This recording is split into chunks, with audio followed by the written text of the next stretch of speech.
Hello दोस्तों, स्वागत है आप सभी का आपके अपने यूट्यूब चैनल आईआर स्टडी में। दोस्तों इस वीडियो हम रेलवे एग्जाम में जो प्रीवियस ईयर के क्वेश्चन आए हुए हैं उनको सॉल्व करेंगे और बहुत ही शॉर्ट ट्रिक से, बिल्कुल ही स्मार्ट अप्रोच से इन क्वेश्चन को हम सॉल्व करेंगे, चाहे वो एनटीपीसी एग्जाम में आए हो या फिर ALP, RRB, JE, group D, सभी के सभी क्वेश्चन को इस वीडियो में हम सॉल्व करेंगे। ये एक प्रैक्टिस सेशन है, तो वीडियो को आपको अंत तक जरूर देखना है और वीडियो को पॉज करके आपको क्वेश्चन जरूर ट्राई करना है, तभी आपको इसका ज़्यादा यहाँ पर बेनिफिट मिलने वाला है। तो वीडियो को आप पॉज करके जरूर क्वेश्चन को ट्राई कीजिएगा और उसके बाद आप इसका सोल्यूशन देखिएगा। तो चलिए अब हम बिना किसी देरी के वीडियो को शुरू करते हैं।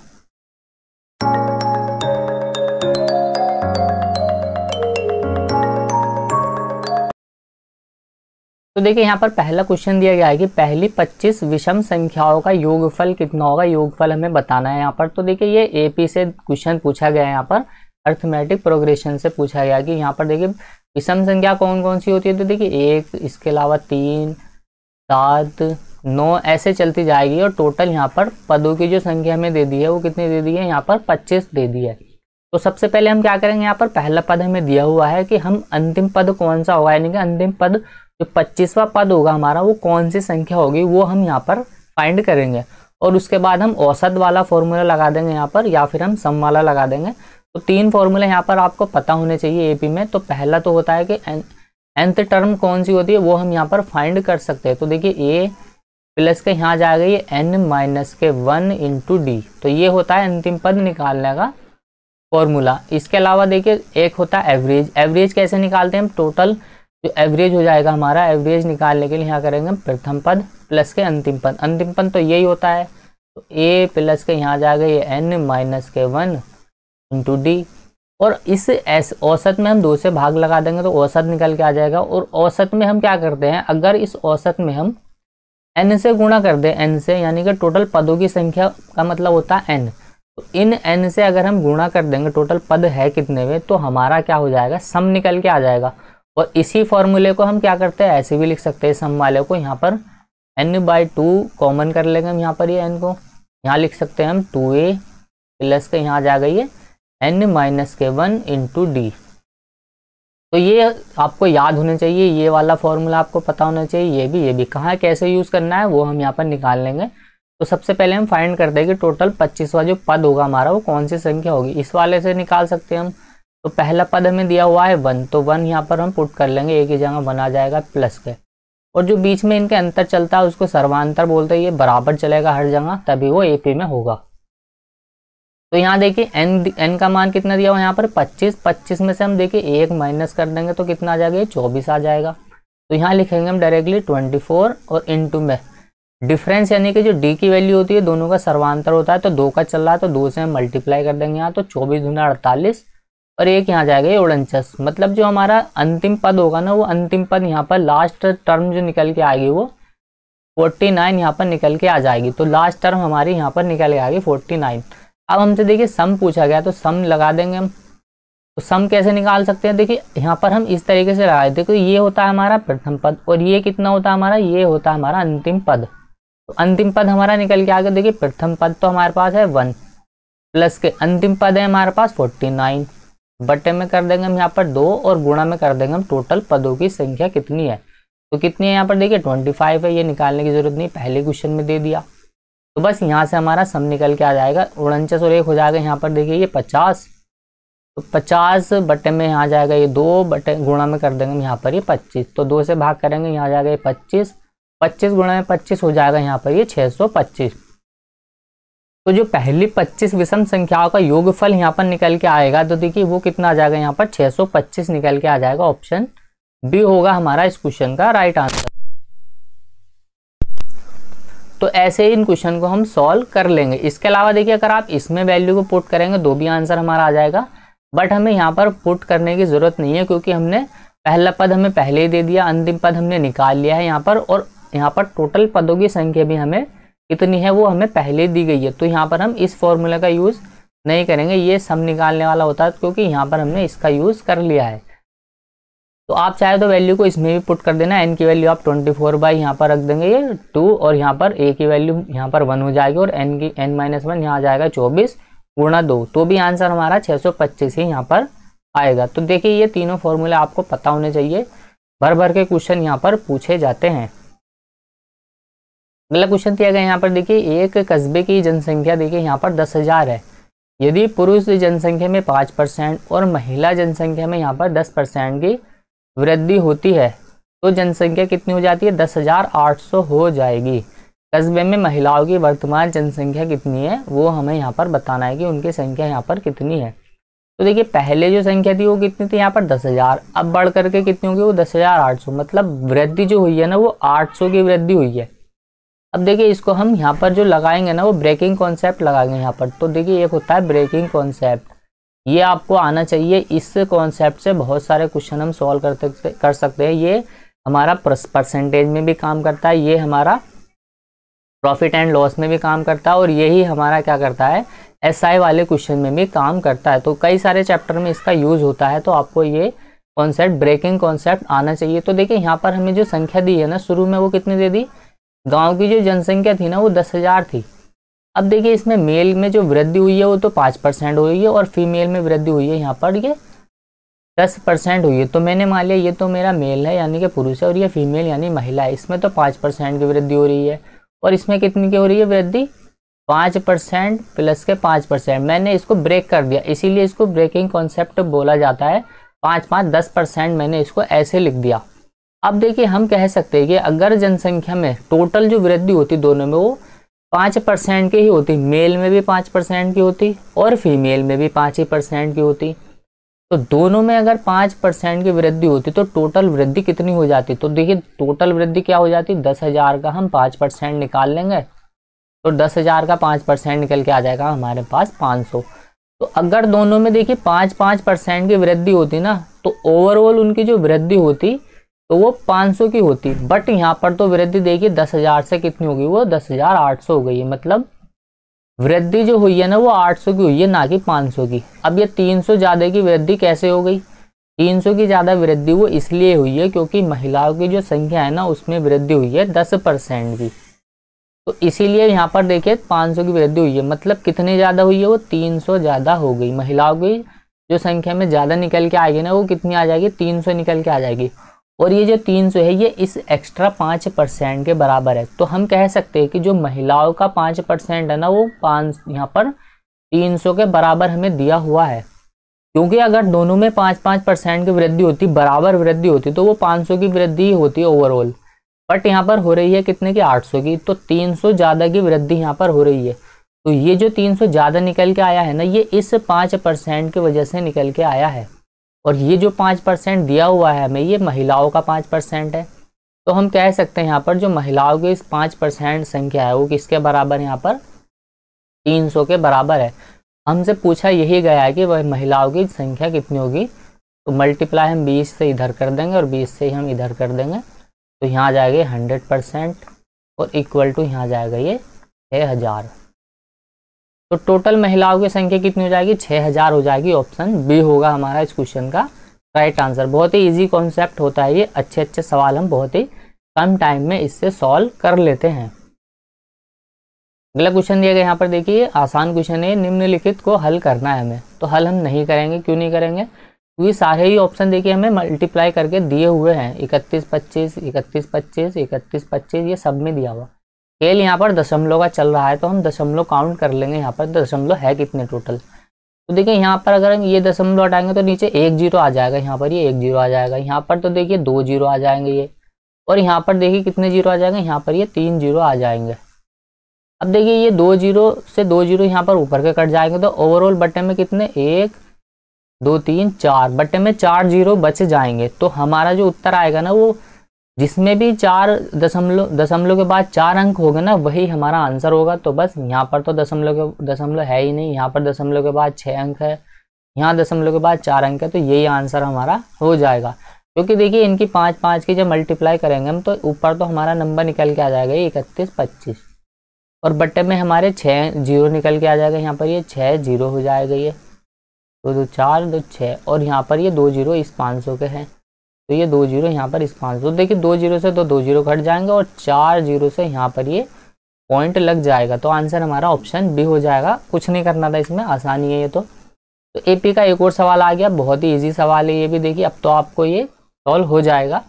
कोई यहाँ पर दिक्कत वाली बात नहीं है। समानांतर श्रेणी में दिया गया है कि 3, 8, 13, 18 और यहाँ पर दिया गया है ये 23 का 50वां पद हमें बताना है। तो nth टर्म बताना है हमें, 50वां पद कौन सा होगा। तो n वाला हम निकाल सकते हैं। अभी हमने देखा था कि a प्लस के कितना हो जाएगा, ये n माइनस के 1 इंटू डी। तो इसमें हम क्या करेंगे, वैल्यू को पुट कर देंगे, आंसर हमारा आ जाएगा। तो देखिए यहाँ पर a का मान कितना दिया, यानी कि शुरू वाला पद कौन सा है, यहाँ पर 3 है तो 3 पुट कर देंगे हम प्लस के। n की वैल्यू कितनी दी थी, यहाँ पर 50 दी हुई है, हमें 50 निकाल लेंगे हम। तो यहाँ पर आ जाएगा ये 50 माइनस के कितना आ जाएगा, यहाँ पर ये 1 इंटू में अंतर देखिए कितने का चल रहा है, यहाँ पर 5, 5 का अंतर यहाँ पर चल रहा है। तो 5, 5 का अंतर चल रहा है, सर्वांतर 5 का है, तो मल्टीप्लाई हम 5 से कर देंगे यहाँ पर। तो इसको क्या लिख सकते हैं हम, यहाँ आ जाएगा 3 प्लस के 50 में से यहाँ 1 माइनस करेंगे तो यहाँ कितना आ जाएगा, ये 49 इंटू 5। तो 5 नम 45 और 5 में 3 जोड़ेंगे हम 8। तो इकाई अंक देखिए एक ही में 8 है, तो इकाई अंक से हम इसको सॉल्व कर लेंगे। पूरा भी हम इसको सॉल्व नहीं करेंगे, एक ही ऑप्शन में हमें मैच हो गया आंसर हमारा, तो हम इसको इतना ही सॉल्व करके आगे बढ़ जाएंगे।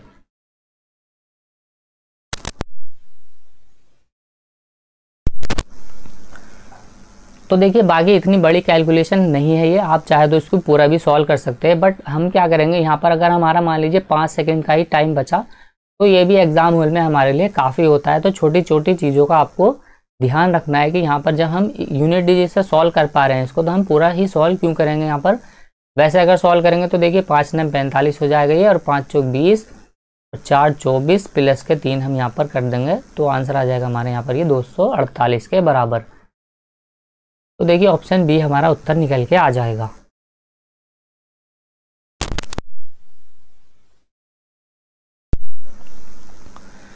अगला क्वेश्चन दिया गया यहाँ पर देखिए, इनमें से हमें बताना है कि सबसे छोटी भिन्न कौन सी होगी। तो सबसे छोटी भिन्न हम निकाल लेंगे। इसके 2-3 तरीके होते हैं भिन्न को सॉल्व करने के, दोनों तरीके हम यहाँ पर देखेंगे।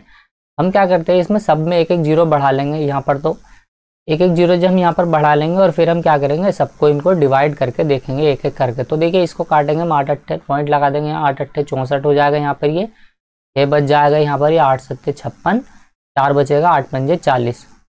इसको सॉल्व करेंगे तो यहाँ पर देखिए कितना आ जाएगा, ये 4 7 28 और यहाँ 2 बचेगा, ये 4 पंजे 20। फिर इसको सॉल्व करा हमने तो यहाँ पर तो ये पॉइंट यहाँ आ जाएगा, ये पॉइंट तो जीरो बना लिया, इतना बड़ा पॉइंट यहाँ आ जाएगा ये 0.7। और इसको जब हम सॉल्व करेंगे तो यहाँ पर कितना आ जाएगा, ये देखिए 0 पॉइंट यहाँ आ जाएगा, ये 7 7 49, 1 बचेगा यहाँ, 7 कम 7, 3 बच जाएगा यहाँ पर, ये 7 चौक 28। तो ये आ जाएगा। अब देखिए इसमें से सबसे छोटी भिन्न हमें बतानी है, तो सबसे छोटी भिन्न यहाँ पर हम कौन सी होगी वो बता देंगे। तो यहाँ पर देखिए ये देखिए यहाँ पर आ जाएगा, यहाँ पर पॉइंट को भी भूल जाए आप, तो यहाँ पर देखें कि ये 700 लिखा हुआ है, ये 714 है, ये 750, ये 875। तो सबसे बड़ी भिन्न तो यहाँ पर ये वाली हो जाएगी, सबसे छोटी भिन्न हो जाएगी ऑप्शन बी वाली। तो ऑप्शन बी होगा हमारा इस क्वेश्चन का राइट आंसर। एक तरीका और है, जैसे ऑप्शन एग्जाम में यहाँ पर तो दिए हुए ऐसे, एग्जाम में ऐसे भी लिखा हुआ आता है कि जैसे 8/7 है यहाँ पर, कॉमा यहाँ पर देखिए 7/10 लिखा हुआ है। इसके अलावा देखिए यहाँ पर ये 3/4 लिखा हुआ है और यहाँ ये 5/7 लिखा हुआ है। तो मान लीजिए इस तरीके से क्वेश्चन यहाँ पर लिखा हुआ है एग्जाम में। अब आपको बताना है कि इनमें से सबसे छोटी भिन्न कौन सी होगी। तो यहाँ पर आप इस वाले मेथड को अवॉइड करेंगे, यानी कि इस वाले से सॉल्व ना करके आप क्या करेंगे, मल्टीप्लाई वाला मेथड यहाँ पर अप्लाई करेंगे। अगर छोटे नंबर है तो, छोटे नंबर है तो आप मल्टीप्लाई से बहुत जल्दी क्वेश्चन को सॉल्व कर लेंगे। क्रॉस मल्टीप्लाई देखिए करेंगे हम, 7 यहाँ हो जाएगा, देखिए 10 गुणा 7 70 हो जाएगा यहाँ पर ये, और 8 7 यहाँ हो जाएगा 56। हमसे छोटी वाली पूछेगी तो हम छोटी वाली पर ध्यान देंगे, और बड़ी वाली पूछी जाएगी तो बड़ी वाली पर ध्यान देंगे। तो देखिए यहाँ तो आ जाएगा ये 70 और यहाँ इन दोनों की मल्टीप्लाई करने पर आ जाएगा ये 56, मतलब ये वाली छोटी है अभी तक। तो ये छोटी वाली हो गई। अब इस वाली को हम पकड़ लेंगे, छोटी वाली को। अब देखिए इन दोनों की हम यहाँ पर करेंगे तो देखिए 10 या 30 हो जाएगा और 7 चौक 28 हो जाएगा, मतलब 30 से छोटा 28 है, तो अभी भी यही वाली छोटी निकल के आई है। फिर देखिए इसकी मल्टीप्लाई इधर करेंगे हम, यहाँ हो जाएगा ये 10 पंजे 50 और देखिए 7 7 हो जाएगा 49, तो 50 से छोटा 49 होता है। तो वो भी आंसर हमारे यही आने वाला है। सबसे छोटी भिन्न जो होगी तो 7/10 वाली होगी, यही ऑप्शन बी में हमें दिया गया है। तो ऐसे भी आप क्वेश्चन को सॉल्व कर लेंगे। अगला क्वेश्चन दिया गया यहाँ पर देखिए, 2 छात्रों ने एक प्रवेश परीक्षा में भाग लिया। उनमें से देखिए एक ने दूसरे से 15 अंक अधिक प्राप्त किए और उसके जो अंक है ना, उनके अंकों के योगफल के 80% के बराबर है। उनमें से प्रत्येक द्वारा प्राप्त अंक ज्ञात कीजिए कितने कितने हैं। तो ऑप्शन से भी हम इसको सॉल्व कर सकते हैं और वैसे भी हम सॉल्व कर लेंगे बेसिक से भी इसको। अगर हम ऑप्शन से सॉल्व करेंगे तो हम ऐसे करेंगे, मान लीजिए पहले वाले ने तो 5 अंक प्राप्त किए और दूसरे वाले ने 20 अंक प्राप्त किए, तो हमें यही बोला गया कि जो दूसरे ने अंक प्राप्त किए हैं ना 15 ज़्यादा, दोनों के योग के 80% के बराबर है। तो देखिए दूसरे ने 20 अंक प्राप्त किए मैंने माना, और दोनों के अंकों का योग कितना हो जाएगा यहाँ पर 20 प्लस के 5 25, और ये क्या है, ये दोनों इसके 80% के बराबर है। 80% का मतलब होता है 4/5 के बराबर है। तो 20 बराबर हो जाएगा ये 25 इंटू में 4/5। 5 से मैंने इसको काटा, 5 पंजे 25 और 5 चौक 20, तो 20 बराबर 20 दोनों तरफ बराबर आ गया, सेटिस्फाई हमारा आंसर हो गया। तो ऑप्शन ए हो जाएगा इस क्वेश्चन का राइट आंसर। ये हो गया ऑप्शन से करने का मेथड।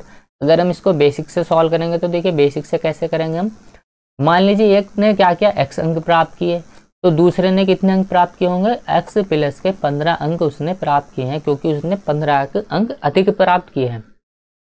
अब यही बोला गया कि उनके अंकों का जो योगफल है ना वो 80% के बराबर है। उसके कितने प्राप्त किए उसने, x प्लस के 15। तो देखिए ये जो x प्लस के 15 उसने प्राप्त किए हैं ना, ये किसके बराबर है, ये दोनों के अंकों के योग, यानी कि x प्लस के 15 प्लस के x, और इसका जो 80% है ना उसके बराबर है। 80% का मतलब होता है 4/5।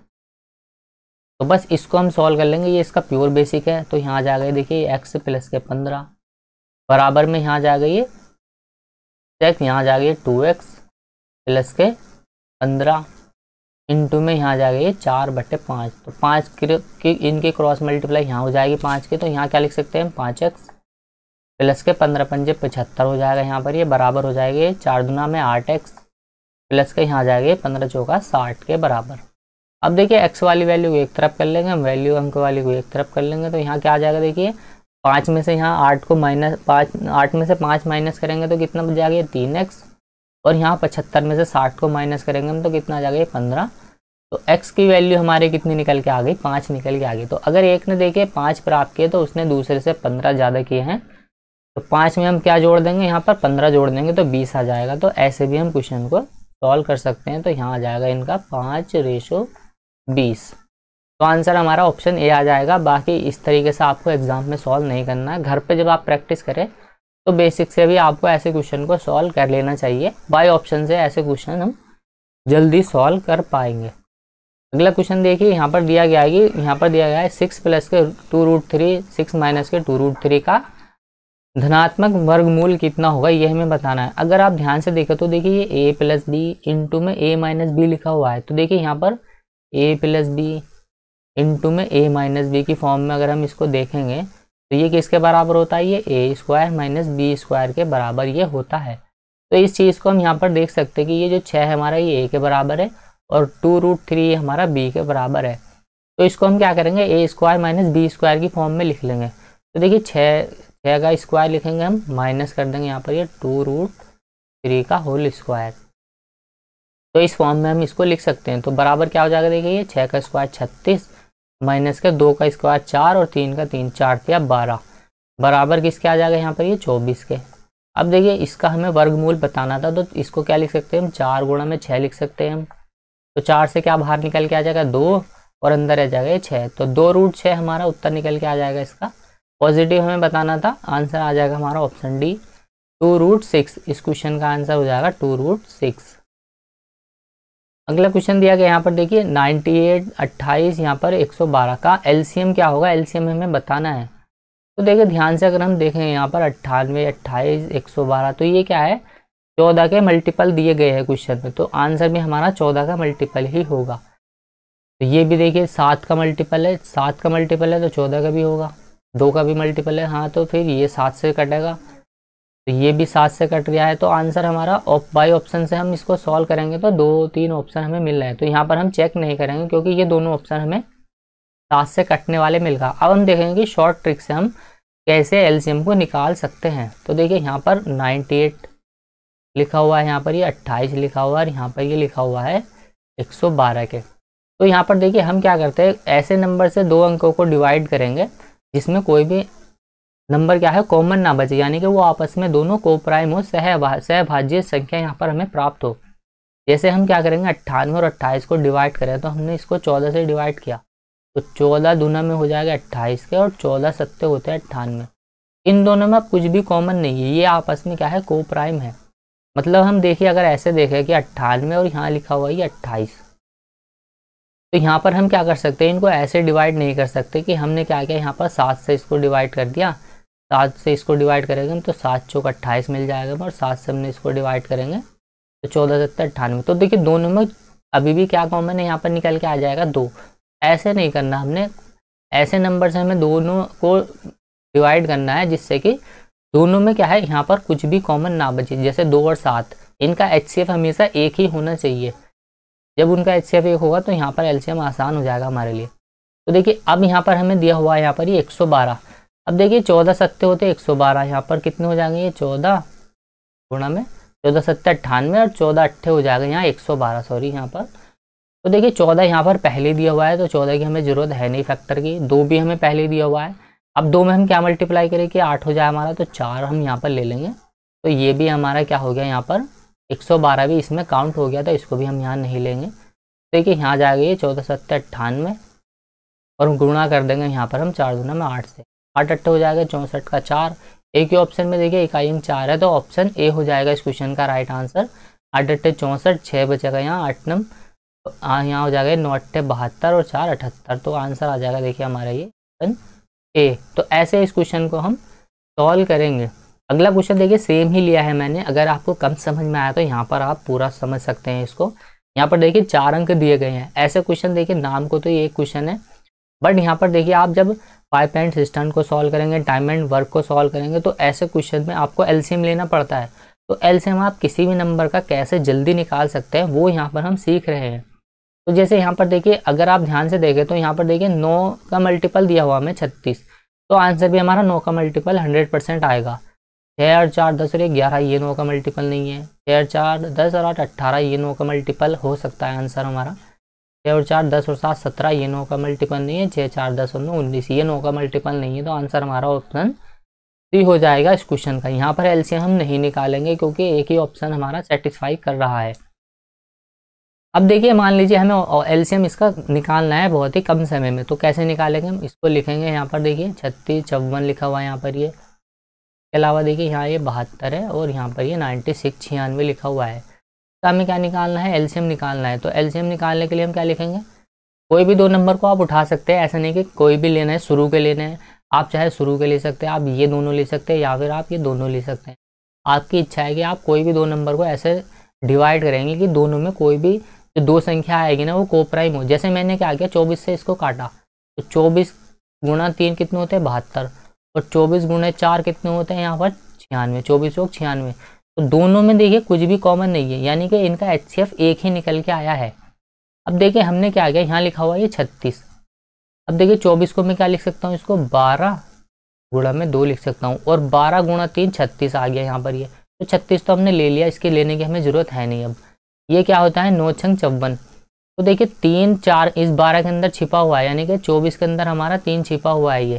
तो 3 हमें पहले ही यहाँ पर मिला हुआ है, 3 3 3 9 और यहाँ पर देखिए 3 3 9 हो जाएगा। चलिए मैं इसको और आपको दिखा देता हूँ फैक्टर, यानी कि फैक्टर का ही एक ये मेथड है जो हम सॉल्व कर रहे हैं। यहाँ पर इसको मैं ऐसे लिख सकता हूँ 12 गुणा में 2 गुणा में 3 गुणा में 4, इसको मैंने ऐसे भी लिख दिया। अब देखिए 54 को हमें और लेना है। यहाँ पर 54 में क्या क्या होता है, 9 गुणे 4 होता है यहाँ पर, 9 गुणा 6 होता है, सॉरी 9 गुणा 6 हो जाएगा यहाँ पर। तो देखिए 3 दुना में 6 तो यहाँ पर पहले ही है, तो 6 की हमें ज़रूरत नहीं, अब हमें चाहिए 9। अब देखिए 3 इसके अंदर भी है और 3 इसके अंदर भी है, तो 3 3 9 मतलब 54 भी इसके अंदर आ चुका है। 54 भी हमें नहीं लेना है, 54 की भी ज़रूरत हमें नहीं है। तो बस यही हमारा क्या हो जाएगा, LCM हो जाएगा। 24 दिया हो जाएगा यहाँ पर ये 72, गुणा कर देंगे हम इसकी 4 से, तो 4 के गुणा हम करेंगे इसको, 4 दुना में 8, कुछ तो मिस्टेक हुई है यहाँ पर शायद। चलिए एक बार और देख लेते हैं यहाँ पर हम इसको, कोई इतना बड़ा इशू नहीं है यहाँ पर। ये यहाँ लिखा हुआ देखिए ये 36 गुणा में यहाँ जाएगा ये 54 के गुणा में यहाँ जाएगा ये 72 और यहाँ जाएगा ये 96, मतलब इनका हमें HCF निकालना है। तो HCF निकालने के लिए हम क्या करेंगे, शुरू का ही ले लेते, चलिए हम 12 तिया हो जाएगा यहाँ पर ये 18 दूना में 36 और 18 तिया 54, तो 18 ले लेते हैं हम, 18 दूना 36 और 18 तिया 54, कुछ भी कॉमन नहीं है यहाँ पर। अब देखिए 18 दूना 36, 36 दूना में हो जाएगा 72, तो यहाँ पर 72 भी हमने ले लिया। 18 दूना में 36 होता है और 36 दूना कितने हो जाएगा 72, तो 72 हमने ले लिया। अब हमें चाहिए कितना यहाँ पर 96, तो 12 अट्ठे होते हैं 96। अब देखिए 3 दूना में 6, 6 दूना में 12, तो 12 तो हमें यहाँ पहले ही मिल गया। और यहाँ कितना होता है 9 दूना में 18, मतलब हमें 18 में क्या है 2 भी छिपा हुआ है, तो हम अगर इसमें 4 से मल्टीप्लाई कर दें तो हमें 96 भी मिल जाएगा। तो बस ये हमने क्या किया, इनके फैक्टर निकाल लिए। अब इनकी मल्टीप्लाई कर लेंगे हम, 18 दूना में 36, 36 दूना 72, तो यहाँ आ जाएगा ये 72 गुणा में यहाँ आ जाएगा 4 दूना में 8, तो 8 आ जाएगा यहाँ पर ये 8 दूना में यहाँ आ जाएगा ये 16 का 6 हासिल 1, 8 नम 72, 8 7 56 और 1 57। अभी भी गलती हो गई है, कुछ तो गड़बड़ हो रही है।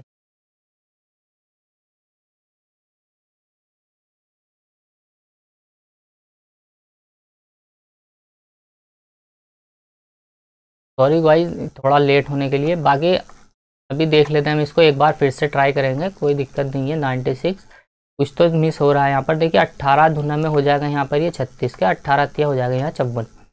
अब देखिए 18 दूना 36, 36 में हम क्या मल्टीप्लाई करेंगे, हमें 72 मिल जाएगा, तो 36 दूना हो जाएगा ये 72, तो 72 भी हमने काउंट कर लिया। अब हमें यहाँ पर 96 लेना है, यानी कि 96 और चाहिए हमें यहाँ पर। तो देखिए 18 यहाँ जाएगा 3 तिया 9 और 9 तिया यहाँ हो जाएगा ये 27। अगर हम इसको ध्यान से देखें तो यहाँ हो जाएगा ये 24 चौक 96, तो देखिए यहाँ पर हो जाएगा ये 12 अट्ठे 96 होता है यहाँ पर। तो 3 दूना में 6, 6 दूना में 12, तो 12 यहाँ पर है। तो देखिए 8 भी अगर हम देखें यहाँ पर, तो यहाँ क्या छिपा हुआ हमारा 2 दूना में 4 और 4 दूना में 8, तो ये हमें यहाँ पर मिल चुका है। 96 भी इसके अंदर आ चुका है। तो 18 दूना में 36, 36 दूना में हो जाएंगे यहाँ पर ये 72, 72 गुणा में यहाँ पर कर देंगे हम इसमें 18 दूना 36, 36 दूना 72 गुणा में 3 दूना 6, 3 चौक 12, आंसर हमारा आ जाएगा। तो देखिए यहाँ आ जाएगा ये 18, 3 दूना में 6, 6 दूना 12, 12 दूना में 24, 24 चौक 96, 3 दूना 6, 6 दूना 12, 12 तिया 36, 12 36, 12 दूना में 24 चौक 96। देखिए 18 दूना में 36, 36 दूना 72 गुणा में 4 तिया 12, तो 12 आ जाएगा। 12 दूना 24 का 4, यहाँ 2 बचेगा ये 12 7 84 और 2 86, तो आंसर यहाँ आ जाएगा हमारा ये 864, ये निकल के आ जाएगा। तो देखिए यहाँ पर कुछ फैक्टर लेने में यहाँ पर दिक्कत हो रही थी, बाकी ऐसा कुछ नहीं है कि मैंने अगर थोड़ा सा टाइम ले लिया तो चलिए सॉरी। बाकी कॉन्सेप्ट मैंने जो समझाया आपको वो आपको समझना है, उस पर आपको ध्यान देना है कि आपको फैक्टर जल्दी से इनके कैसे करना है। आपस में ऐसे 2 नंबर को आपको शुरू में सिलेक्ट करना है जिनमें कोई भी संख्या आपस में कोप्राइम बन जाए दोनों, और फिर जो संख्या कम पड़ रही है उसका हम मल्टीप्लाई करते जाएंगे। अगला क्वेश्चन देख लेते हैं। यहाँ पर देखिए एक जीवाणु की आबादी देखिए पहले 10 मिनट में 6% और फिर अगले 10 मिनट में यहाँ पर 10% की दर से बढ़ती है, तो 20 मिनट के बाद उनकी आबादी में कुल कितनी वृद्धि यहाँ पर होने वाली है। सक्सेसिव लगा देंगे हम, 10% बढ़ी, फिर कितनी बढ़ी 6, यानी कि 6 यहाँ हो जाएगा 16 और 60, मतलब 16.6% की उनमें वृद्धि होने वाली है 20 मिनट में। तो ये होता है देखिए x प्लस के वाई प्लस के एक्स वाई बाई 100 में हमने वैल्यू को पुट किया। देखिए 10 प्लस के 6 प्लस के यहाँ आ जाएगा 10 गुणा में 6 बट्टे में 100, तो कितना आ जाएगा ये 16 दशमलव में यहाँ आ जाएगा ये 6%, तो आंसर हमारा बी हो जाएगा। तो चलिए उम्मीद करता हूँ ये वीडियो आपको पसंद आएगी। पसंद आई तो लाइक करें, शेयर करें, कमेंट करें, और चैनल पर नए हो तो चैनल को प्लीज़ सपोर्ट करो, सब्सक्राइब कीजिए। तो मिलते हैं अगली वीडियो में, तब तक के लिए बाय, जय हिंद।